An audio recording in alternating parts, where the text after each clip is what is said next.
What's going on, everybody? Raptor NLN back again with another Blue-eyes deck profile. I figured I'd do an update since I've been play testing the crap out of this deck lately. I have eliminated a lot of bricks, and of course it's Yu-Gi-Oh, so you'll never not brick, but I feel like this is the most competitive I've made the Blue-eyes deck so far, and I really wanted to showcase it. So hope you guys enjoy. Like, comment, subscribe, and yeah, we'll just get right into it. So we're going to start off the deck with the new Holy Grail triple DDS Blue-eyes White Dragons. Finally got this card back as a playset, and really enjoying it thoroughly. But yeah, that's not much to say. You kind of got to run three. Just one alternative. Don't really want to brick and open up two by any means necessary. But yeah, one's fine, and honestly I don't miss playing it at two or even three. Definitely not three. Three's so cloggy. One Malefic Blue-eyes White Dragon. You play field spells, so this is kind of live, and it deck thins Blue-eyes out of your deck and shit. So yeah, really good. Two Whitestone of Legend, one Ancients. I'm really liking this ratio. Not really much else to say. This is crucial to get your Blue-eyes and just deck thin. This, I find it more useful for the recycle effect, but every once in a while you pull a Blue-eyes out of your deck. For the Chaos monsters, we got one Chaos Dragon Legionnaire, one Chaos Dragon or Chaos Emperor, the Dragon of Armageddon, and then one of the new cards that I just recently ran into and I've been testing, not really a Chaos Dragon, but an Arch Nemesis Eschatos. So what this card does is you banish 3 monsters with different types from your field or graveyard and special summon this card. Cannot be destroyed by card effects, and you can basically nuke the whole board of whatever other type you need to nuke, so it's kind of like a built-in Raigeki, so pretty cool there. And it's a light monster to go in contact with like your chaos stuff. And the other thing, if you notice, it's a dragon, 3000 attack, 2500 defense, which means it is searchable by melody, so super cool there. Now to get into the different type stuff, we play triple Alistair. I was playing 2 for the longest time, but the new combo that I like to play in the deck is very crucial to see Alistair as soon as possible, and I can show you guys that at the end of the video. Next, the Danger package: 1 Bigfoot, 1 Thunderbird, 1 Nessie, 1 Jackalope, and 1 Tessinuku. So the reason behind this is I don't want to see multiples in my hand ever, like because you can discard off of like melody, or you can usually whittle down your hand to make it the last card in your hand. So if you want to get its effect off, you can, but you're really aiming in this version of the deck, you're really aiming for the special summon effect, so, and plus draw power. So I don't ever want to open more than 1, and honestly I love this ratio so much I really wouldn't change a thing. So yeah, it's just been working for me. And then the last monster of the deck is 1 Unknown Synchron. Basically just kind of an extender that I feel like hardly anybody plays, but it's basically like a Cyber Dragon for a level 1 tuner, and there's a couple of cool plays you can make with it, so I will I'll showcase that in a little bit. Off to the spells: 1 Terraforming, 2 Magical Meltdown, and 1 Dragon Ravine. So I've found that with Terraforming playing in the deck, like I used to run this ratio with 2 Magical Meltdown, 1 Terraforming, but I found that usually I would draw into like Terraforming and a Magical Meltdown, so like Terraforming the other Magical Meltdown just seemed useless. So I added Dragon Ravine, and it's been working pretty well. So yeah, and then you can just, you know, get a Blue-eyes to your hand or whatever you need to do.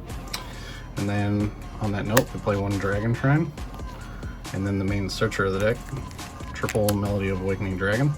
You have so many targets for this. The Chaos Dragons, the Blue-eyes monsters, Malefic Blue-eyes, the Arch Nemesis. You know, it's just this deck, or this card's very, very, you know, important now, with quite a few search targets.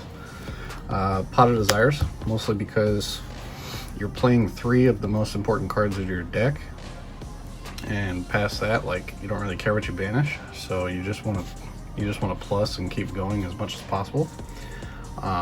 And that's why I'm only playing 1 Desires, because it's like, if you see it, you see it, and if you don't, no big deal. You know, you just keep going with whatever else you draw. So I literally am aiming for this deck to not run into, like, you know, Pot of Desires draw into another Desires. Like, I want to be able to keep going. So that's kind of where the 1 Desires comes into play.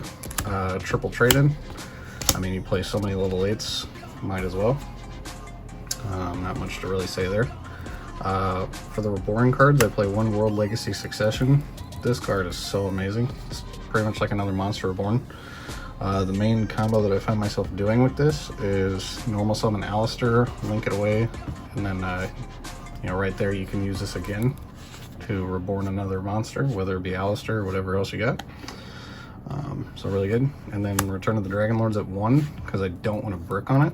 Its protection effect is good, but not worth bricking over. So, and then 1 Monster Reborn, because Monster Reborn, pretty universal. And then the last 2 spells is the 2 Invocation for the Invoked engine. I wouldn't play 3 because it's too cloggy. You could play 1 if you want, but my problem is if you don't have Magical Meltdown and this gets negated or banished or anything like that, you're kind of SOL. Not that you couldn't play without Invocation, it just would kind of slow you down. And usually Pot of Desires doesn't really conflict with this too much, because, you know, you're usually searching it before you activate Desires anyway, and if not, I mean, you really don't have to have this to win. So, and then for the last card in the deck, trap card, playing 3 Infinite Impermanence. Best hand trap, best trap in general, right now anyway, in my opinion. Stops the Zexal play, you know, so that you can still combo off. Stops a lot of decks, kind of slows them down so you can keep going or get going. So yeah, so that's pretty much it for the main deck.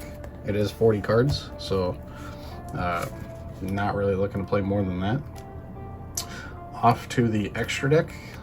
So starting off, we play for the Invoked package, Purgatrio and 2 Macabre.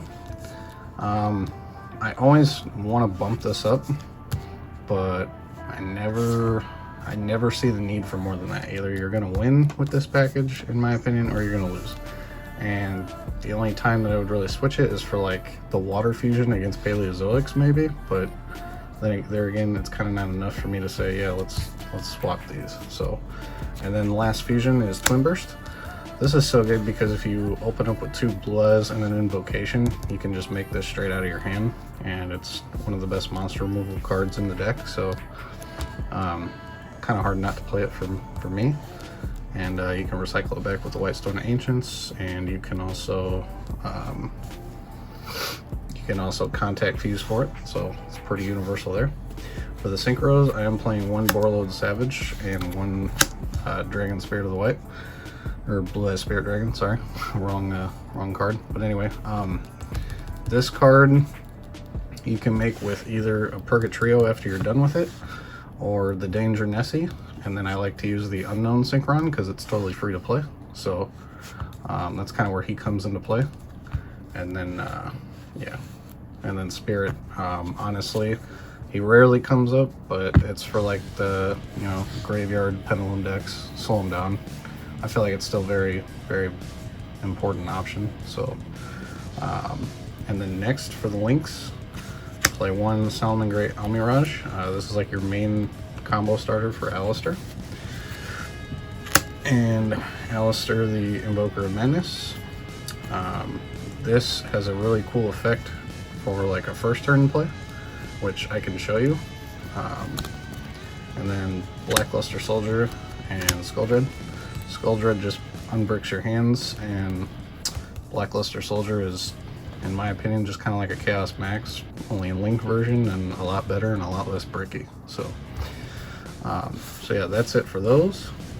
And then for the XYZs, I'm playing Draglubian in combination with Galaxy Eyes Prime Photon Lord, or Prime Photon Dragon, and Hull Harbinger.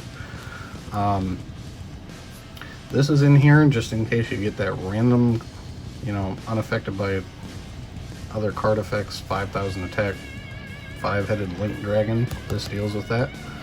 And then obviously this, I feel like this is pretty much in every Blue-eyes deck known to man, because it's a spell negate, attack, redirect, protection. Like I don't know, it's so good, built in all into one little package. And a cool little effect that I didn't know is he can actually gain more attack from the from an XYZ monster being destroyed. So like if he gets destroyed, he can gain attack off of it for the turn. So that's kind of nice, which I don't feel like you see too often, but it did come up like once or twice in testing. And then the last two cards is Dingirsu. Dingirsu is probably the best rank 8 right now. Self-explanatory there. I mean, it doesn't target, spot removal. Super good. And then protection. And then the last one, True King of all Calamities. Now there's a combo with the Invoked engine that you can make first turn to make this, and then you just shut down your opponent and go crazy next turn and just win. I can't tell you how many times I've done that. And actually, I think my favorite first turn board is like True King of all Calamities with these two, or not that, sorry. So it'll kind of look like this. So I mean, and then you'll probably have like the Alistair Link here, like up top. So, and then like next turn you just switch everything into attack mode and pretty much win. Not to mention you probably still have at least a card or two in your hand to keep going with. So but yeah, anyways, that's it for the deck. I do have a side deck built. This is kind of all up to personal preference, but this is the side deck I like to play so far with everything going on. So starting off, we have triple of the Kaiju. It just takes care of the whole Dark Magician fusion, the new one, Dragoon, and just really problematic cards that don't let you play or kind of slow you down from making your plays. So I feel like he's kind of super relevant, and he's a level 8 for trade-in. So, and then 3 Mystic Mind, because you can side out the field spells. You really don't need them, especially if you really need to like slow down your opponent first, and then you know, kind of draw into your plays. And then 3 Dark Ruler No More. Pretty much takes care of any big boards that your opponent wants to make, so that you can clear the board and just win next turn. And then triple Twin Twister for the Mystic Mind matchup that, you know, every once in a while you run into, or just back row decks in general. And then triple Evenly Matched to kind of keep the game going back into your favor a little bit. So yeah, so that's kind of just the side deck that I've come up with. It works.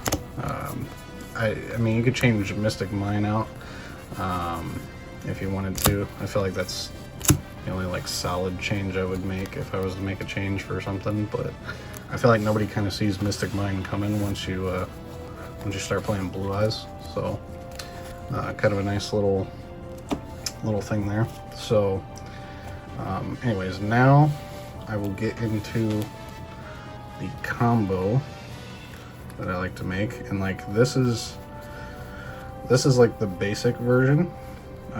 So it can be, you know, pretty much anything.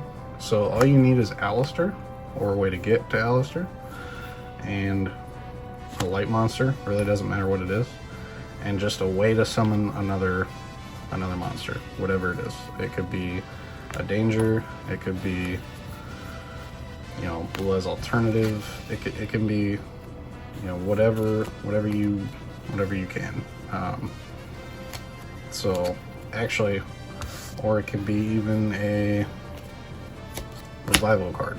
You know, it doesn't matter as long as you have a light monster, Alistair, and a way to summon another monster back to your side of the field. You have full combo. So well, I shouldn't say full combo, but this is like the kind of the main going first combo. This deck can go first or second pretty well. So you normal summon the Alistair to add the invocation, and then you link this away to the Almirage, right? And then you are going to summon your other monster. I'm just going to use Nessie as an example, just kind of whatever it is.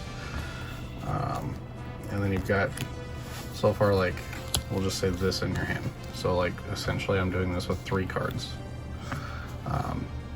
But the 3 cards are kind of broad. As long as you have an Alistair, you're pretty much set. So so at this point you link Almirage and the Danger away, or whatever it is, and you make the Alistair link. So his effect is when there's a monster fusion summoned, you can discard a card to add an invocation. So you're going to play invocation at this point, send this to grave, banish the Alistair out of the grave, and then you add a Blue-eyes in this case, but you know, it could be anything, so we could pretend like it's the other stone, so you don't get so you don't necessarily get a plus, because you don't really have to have a plus for the first Macabre. Okay, and then you are going to shuffle the invocation back into the deck to add this to your hand. And then you're going to, if you don't, there's a couple different things you can do. If you have a melody, you can discard it and keep searching and keep going. If you don't, you can just send it to grave to add 1,000 attack to him. And then you'll have another invocation in your hand because you searched the other one off of this. So then you'll activate invocation, banish your light and Alistair from grave to summon the other Macabre. And then you just link these 2 level 9s into your true king of all calamities. So that's kind of like the main, you know, the main choice. And then like at that point you have an invocation in grave with Alistair banished. So next turn you'll get to add this back, and you can go into your Purgatrio if you need to, or you know, if you get a Monster Reborn or a the World Legacy Succession, you can bring this back to a link zone after you detach it for the first time. And yeah, so all different kinds of things you can do there. I will make a couple live duels slash kind of like combo, more in-depth combo video pretty soon, but I just kind of wanted to showcase that quick little combo. This deck is built to try to deal with anything and everything that comes your way, not just the meta, or not just certain in particular things. So, and I really wanted to aim to not brick. So that was kind of the goal here. Let me know what you guys' thoughts are, and if you have any changes or anything. I'd really like to hear suggestions. I will say that the Pot of Desires could be the new tactical card from the new set. But what I don't necessarily like about it is Pot of Desires is free, to where that one they do have to activate something on your turn, a monster effect. So Pot of Desires is just more free as far as like activating it whenever. So that's kind of where I'm at with that. But anyways, let me know what your guys' thoughts are, and I will catch you guys next time. Peace.